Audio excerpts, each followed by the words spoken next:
सभी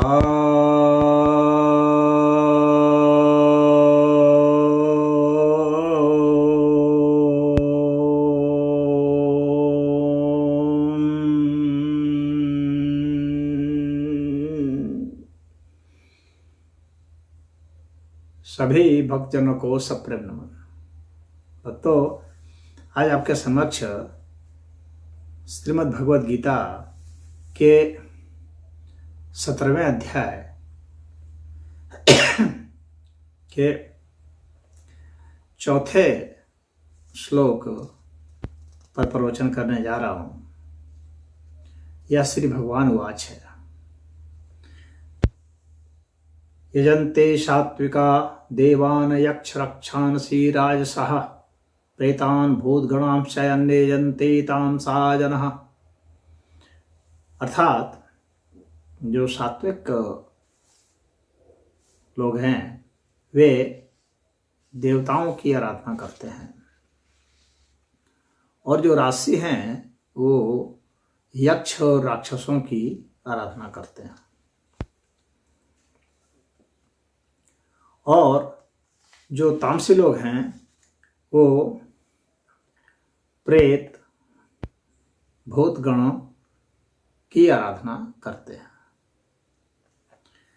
यहाँ पर भगवान ने 3 प्रकार के लोगों द्वारा 3 प्रकार की साधना बताई है। जो सात्विक हैं वे देव की आराधना करते हैं।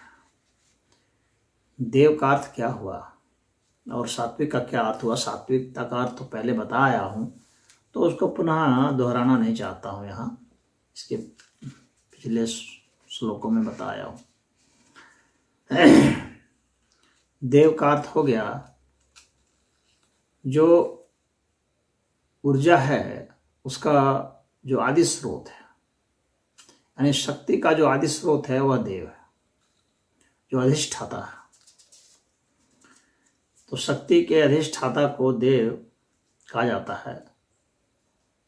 यदि उसकी अभिव्यक्ति पुल्लिंग कर्मों में होती है तो देवता, और स्त्रीलिंग कर्मों में होती है तो देवी कहा जाता है।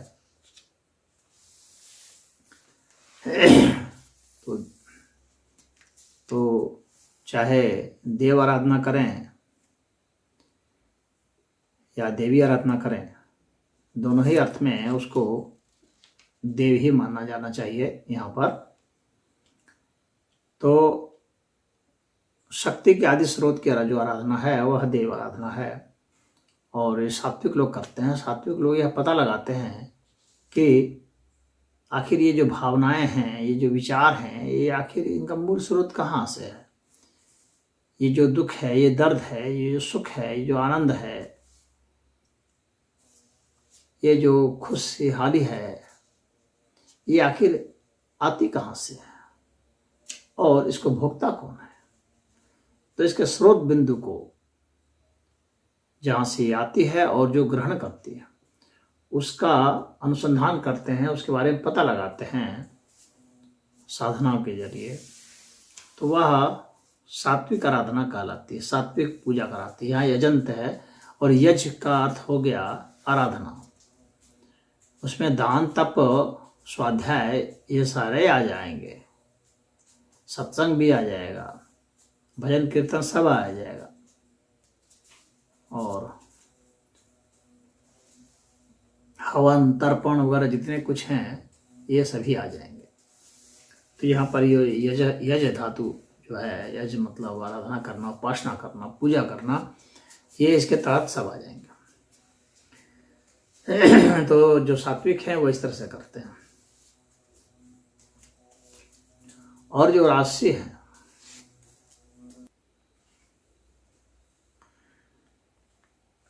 तो जो राजसी प्रवृत्ति वाले हैं, जिनमें राजसी श्रद्धा है, राजसी का अर्थ पहले बताया हूं, जिसमें गतिशीलता होती है संसार की तरफ, वैसे लोग राजसी कहे जाते हैं, जो क्रिया में विश्वास करते हैं, जो भोग ऐश्वर्य में विश्वास करते हैं, जो किसी धन पद जन इन सब के लिए प्रयासरत रहते हैं, तो वैसे को राजसी कहा जाता है। तो अब इनकी जो श्रद्धा होती है तो ये क्या करेंगे, तो जैसी श्रद्धा होती है, जैसी इनकी इच्छा होती है, इच्छा के अनुरूप इनके देव भी होंगे। तो इनके देव कैसे हैं, यक्ष और राक्षस। यक्ष का जो धन कुबेर होते हैं, जो पैसे वाले होते हैं, उनको यक्ष कहा जाता है, जो धन संग्रह में विश्वास करते हैं, यानी धन के देवता, संसाधन के देवता। तो यक्ष से आपको मालूम होना चाहिए कि एक बीमारी भी होती है, उसको यक्षमा कहा जाता है, यानी जिसके मन में ही यक्ष हो, यक्षमा रोग। यक्षमा रोग में फेफड़ा गड़बड़ हो जाता है, बुखार वगैरह ये सब आता है, कफ बलगम आता है। तो ये यक्षमा जो है मन में होता है, यक्षमा मन से। तो यक्ष जब हमारे मन में घुस जाए तो यक्षमा रोग हो जाता है। ऐसा ही है, यानी धन की बहुत ज्यादा लिप्सा हो जाए, धन संग्रह की, तो उसके कारण यक्षमा रोग होता है। तो जो राशि प्रवृत्ति वाले हैं, इनका आप अगर सुबह से लेकर सांझ तक इनका अगर अध्ययन करेंगे, अगर इनकी वीडियो रिकॉर्डिंग की जाए, तो आप देखेंगे कि ये सिर्फ जो है धन के ही प्रयास में लगे रहते हैं। इनकी सारी चेष्टा धन के लिए ही होती रहती है। इसीलिए इनके जो आराधना के जो स्रोत हैं, जो इनके आदर्श हैं, लक्ष्य है, ये क्या है, यक्ष एक, और दूसरा राक्षस। राक्षस अर्थात जो रक्षा करता है वह राक्षस। और रक्षा किस चीज से करता है, बुरी चीजों से नहीं, बल्कि उन चीजों की रक्षा करता है जो कि वास्तव में त्यागने योग्य है, यानी हिंसा की, क्रोध की, लोभ की, मोह की, द्रोह की, यानी जितने विकार हैं उन विकारों की रक्षा करता है वह राक्षस। तो जो राशि लोग हैं वो क्रूर होते हैं, क्रोधी होते हैं, दंभी होते हैं। तो इस तरह के उनमें अवगुण होते हैं जिसको कि राशि प्रवृत्ति वाले गुण समझते हैं, और वे इन्हीं की आराधना करते हैं। अब इसके बाद है प्रेतान भूत गणाम शयन्ने यन्ते तामसा जनः। प्रेत और भूत की आराधना करते हैं कौन, तामसी लोग हैं। तामसी अर्थात जो अंधकार में प्रवेश करने वाले लोग हैं, जो अज्ञानता में जीते हैं, जिन्हें ज्ञान से सख्त वैर होता है, जिनके पढ़ाई लिखाई में मन नहीं लगता है, प्रवचन सुनते ही जिनको नींद आने लगती है, समझ लेना तामसी लोग हैं ये। सत्संग में जिनको नींद आ जाती है सब तामसी लोग हैं। कोई शास्त्र का ग्रंथ दे दिया जाए तुरंत सो जाएंगे, यहाँ से वहां से भाग जाएंगे। उनके पास जुआ खेलने का समय होता है, शास्त्र का अध्ययन के लिए समय नहीं होता। वे खेल तमाशे इन सब में लगे रहते हैं। नाच दिखा दो तो नाच देखते रह जाएंगे 2-2 दिन, 2-2 रात। तो ऐसे लोग जो हैं, जो मदिरा सेवन करते हैं, तमाम तरह के धूम्रपान करें, यानी मादक द्रव्यों का सेवन जो करते हैं, नशे में धुत रहते हैं, निंदा में, शिकायत में सबके लगे रहते हैं, इससे उसे लड़ाने भिड़ाने में लगे रहते हैं, चुगली करने में लगे रहते हैं, सब तामसी लोग हैं। इनके पास अपने चरित्र का उत्कर्ष करने के लिए समय नहीं होता है, अपने चरित्र का पतन करने के लिए इनके पास बहुत समय होता है। बल्कि समय ही समय होता है। सारा समय ये इसी फिराक में रहते हैं कि कैसे हमारा पतन हो जाए। तो अपना पतन कराने में इनसे आगे और कोई नहीं है। ये रात दिन सिर्फ इसी फिर में रहते हैं। इनका यही चिंतन होता है कि मेरा कैसे नाश हो जाए। सुनने में अजीब लग रहा है, लेकिन सच्चाई यही है। रात दिन ये इसी फेर में रहते हैं कि किस तरह से अपना मैं नाश कर लूँ। सिगरेट पी के नाश कर लूँ, कि शराब पी के नाश कर लूँ, कि किसी वेश्या के पीछे भाग के नाश कर लूँ, कि आलस में अकर्मण्य होकर के नाश कर लूँ, कि किसी की चुगली करके नाश कर लूँ, किसी से झगड़ा करके नाश कर लूँ अपना, कि बासी सड़ा हुआ भोजन खा करके अपना नाश कर लूँ। यानी सदैव जो है ये हर समय ये 24 घंटा इसी फेर में रहते हैं कि कैसे अपना नाश कर लिया जाए। ये अपने उत्थान के लिए थोड़ा भी नहीं सोचते हैं। ऐसे लोग ही तामसी लोग हैं, क्योंकि अज्ञान जो है यही इनकी आराधना है। अज्ञान की ही ये आराधना करते हैं, इनकी यही पूजा। तो इनकी जो श्रद्धा है वो किन में होगी? तो प्रेत और भूत में होगी। इसीलिए भगवान कृष्ण कह रहे हैं प्रेतान भूत गणाम शैन्य। तो जो प्रेत गण हैं, भूत गण हैं, उनकी आराधना करते हैं। प्रेत और भूत में क्या अंतर है? जो व्यक्ति मर गया वह प्रेत हो गया, और जिसको अभी अपना शरीर नहीं मिला है, मरने के कुछ समय बाद जब शरीर नहीं मिलता है तो वह भूत योनि भटकता है। तो वह जिस योनि भटकता है उसको भूत कहते हैं। यानी प्रेत के बाद की अवस्था है भूत की। प्रेत एक टेम्पोररी व्यवस्था है, भूत एक ज्यादा लंबे समय तक ज्यादा अस्थायी व्यवस्था है। प्रेत तो हर व्यक्ति मरने के बाद हो जाता है, लेकिन भूत हर व्यक्ति नहीं होता है। प्रेत हुआ उसके बाद उसको जन्म मिल जाता है कहीं उसके कर्मानुसार, लेकिन भूत तब हो जाता है जब उसको जन्म ही नहीं मिल पाता है, शरीर उसको नहीं मिल पाता, वो उस लायक नहीं होता है, इतना निकम्मा होता है, इतना दुष्ट होता है कि उसको जल्दी शरीर नहीं मिलता। वैसे दुष्ट स्थान की तलाश उसे होती है जहां से उसे मिल सके। तो ये जो भूत होता है यही जो है इनके लिए आदर्श होता है, तामसी लोगों के लिए। तो वे उसकी आराधना करते हैं। भगवान ने एक जगह और कहा है 9वें अध्याय में, यान्ति देवव्रता देवान पितृन्यान्ति पितृव्रता भूतानि यान्ति भूतेज्या यान्ति मध्याजिनो अभिमाम। अर्थात जो देवों की पूजा करते हैं वे देव को प्राप्त होते हैं, और जो पितरों की पूजा करते हैं वे पितरों को प्राप्त होते हैं, और जो भूतों की पूजा करते हैं भूत को प्राप्त होते हैं। तो जितने भूत को पूजने वाले लोग हैं ना, सब भूत को ही प्राप्त होते हैं। तो भूत और प्रेत को पूजने वाले ये सारे तामसी लोग, ये तो जिंदा भूत हैं। इनको आप यही समझिए जिंदा भूत। यही जब मरेंगे तो ये हो जाएंगे मुर्दा भूत। तो मुर्दा भूत जो होंगे तो वही होंगे भूत, जिसको हम लोग भूत समझते हैं और इसको प्रेत समझते हैं। कितने लोग कहते हैं भूत और प्रेत पर विश्वास नहीं करते हैं। वो तो ऐसा हैं जो सोचते हैं कि भूत प्रेत होते नहीं है, विश्वास नहीं करते हैं। ऐसे वे लोग हैं जो किसी के मरने के बाद का यह नहीं सोचते हैं कि उसके बाद मरने के बाद भी कुछ अस्तित्व रहेगा। सोचते हैं कि जैसे ही मर गया कोई, अस्तित्व जीरो हो गया, लेकिन ऐसा तो कभी नहीं देखा गया।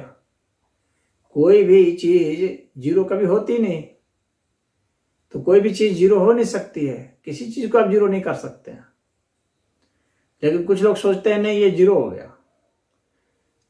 ऐसे वे लोग हैं जो अच्छा से अध्ययन नहीं करते हैं। न उसके शरीर का अगर हम देखें तो जीरो हुआ, न उसके इंटेलिजेंस का जीरो हुआ, न उसके आत्म तत्व का जीरो हुआ, न वो किसी चीज का भी जीरो नहीं हुआ। जीरो हो ही नहीं सकता, जीरो होता ही नहीं है। जीरो नाम की कोई चीज ही नहीं होती है। जीरो का मतलब होता है नथिंग, और nothing does not exist. Nothing तो कुछ अस्तित्व ही नहीं रखता, तो जीरो तो होता ही नहीं है। इसीलिए कोई चीज जीरो नहीं हो सकती है। सदैव कोई चीज कुछ से कुछ हो जाती है, बस इतना ही होता है, रूपांतरण हो जाता है। तो प्रेत और भूत सब होते हैं। हाँ, लेकिन जिस तरह से सिनेमा वाला दिखा देते हैं ऐसा ही हो, ये कोई जरूरी नहीं है। उसके स्वरूप बदलते हैं। और जो पितृ जो हैं, पितृ वे भी भूत होते हैं। तो हमारे पितृ हमारे लिए पूजनीय है, लेकिन अन्य के लिए तो वो भूत ही है, और दूसरे के पितृ हमारे लिए भूत हैं, यानी दोनों ही भूत हैं। किसी का रेस्पेक्ट में ही उसको पितृ कहा जाता है। तो पितरों की पूजा की जाती है। जो भाई हमारे कुल खानदान के हैं तो उनके कल्याण के लिए पूजा करते हैं। कुछ लोग सोचते हैं कि पितर बहुत शक्तिशाली हैं, वे हमारी मदद करेंगे। अरे शक्तिशाली होते तो वे पितर ही क्यों होते? तो वे शक्तिशाली बहुत नहीं है। हाँ, एका दुक्का कोई पितर शक्तिशाली भी हो सकते हैं, लेकिन यह नहीं है कि आपके पितर हैं इसलिए शक्तिशाली हो जाएंगे। पितर होने मात्र से कोई शक्तिशाली नहीं हो सकता। यदि वो अच्छे चरित्र का, आचार का, विचार का व्यवहार कर रहा है, यदि पुण्यात्मा रहा है, यदि वह योगी रहा है, यदि वह सन्यासी रहा है, कुछ बेहतर उसने कुछ ऐसे कर्म किए, विचार किए, भाव किए, तब तो उस तरह के पितर की अवस्था थोड़ी ऊंची होगी, निश्चित थे। लेकिन वो सिर्फ मर गया और इसके कारण ही वह ऊंचा हो गया, ऐसा नहीं होता। तब तो बहुत आसान होता ऊंचा हो जाना। कोई भी मरता और कोई मरता है, मरेगा तो ऊंचा हो जाएगा। ये तो ठीक उसी तरह से है, कोई बुढ़ा हो गया तो विद्वान हो जाएगा, ऐसे नहीं होता है। सब कुछ अपने कर्म से, विचार से, भाव से ही आदमी प्राप्त करता है, अपने तप से, उद्योग से ही प्राप्त करता है। तो बहुत लोग पितृ पूजा करते हैं, तो क्या वह तामसिक पूजा कही जाएगी? तो कही जाएगी। वह उसी समय नहीं कही जाएगी जिस समय वह व्यक्ति उनके कल्याण के लिए निष्काम भाव से ही उनके लिए कर रहा है, कोई डिमांड नहीं कर रहा उनसे। तो उनके कल्याण के लिए जब आप कोई यज्ञ हवन कुछ भी कर देते हैं, कोई दान पुण्य कर देते हैं, तो पितृ की पूजा जो है वह खराब नहीं मानी जाएगी, वह भी सात्विक हो सकती है। असल में हम किसकी पूजा करते हैं यह बहुत महत्वपूर्ण नहीं होता है, हम किस भाव से करते हैं, हमारे मन में क्या है उसके प्रति, और उस पूजा के प्रति ही क्या है। तो उस व्यक्ति के प्रति क्या है, हम क्यों कर रहे हैं, हम किसके कल्याण के लिए कर रहे हैं, ये सब मायने रखता है। जब हम पूरे विश्व के कल्याण के लिए करेंगे, जिसमें हम जिसकी पूजा कर रहे हैं उसका भी कल्याण छिपा हो, उसके बारे में भी सोचें कि इसका कल्याण हो। यदि हम देवता की पूजा कर रहे हैं तो इसलिए नहीं कि हम देवता से कुछ मांगे, नहीं, इसलिए कि भाई आप देवता हैं, आपका भी कल्याण हो। आपका हृदय इतना बड़ा होना चाहिए कि आप शिव जी के भी कल्याण की कामना करें, शिव जी आपका कल्याण हो। हालांकि शिव मतलब कल्याण ही होता है, लेकिन आप कहें कि आपका भी कल्याण हो, गणेश जी आपका भी कल्याण हो। यह पवित्र हृदय का लक्षण होता है, यह वास्तविक आराधना। इस निष्कामता के साथ ही आप पितर की भी पूजा कर सकते हैं और प्रेत की भी पूजा कर सकते हैं। अब वही प्रेत और भूत जो तामसिक श्रद्धा के कारण पूजा होती है, यदि आप निष्काम भाव से उस प्रेत और भूत के लिए भी कहें कि तुम्हें सद्बुद्धि हो, तुम्हारा कल्याण हो, तुम्हारा भला हो, तो प्रेत और भूत की पूजा करके भी आप सात्विक पूजा कर रहे हैं। यह समझ लेना बहुत जरूरी है, अन्यथा यह तो है तो तामसी है। तो भगवान ने यहाँ तामसी ही कहा है, परंतु यहाँ पर मैं यह जोड़ रहा हूं कि यदि आपकी निष्ठा सात्विक है और सात्विक निष्ठा होकर के यदि आप प्रेत की भी पूजा कर देते हैं तो वह सात्विक पूजा ही कहलाएगी, क्योंकि आपकी अवस्था स्वयं ही इतनी ऊंची है कि आप गिरे से गिरे, पापी से पापी, निम्न से निम्न, प्रेत से प्रेत के कल्याण के लिए भी कामना करते हैं। तो ये भला आपसे महान और कौन हो सकता है, आपसे अच्छा संत और कौन हो सकता है। तो यह भगवान का यहाँ पर ऐसा मतलब था। मुझे उम्मीद है कि आप समझ गए होंगे। हरि ओम।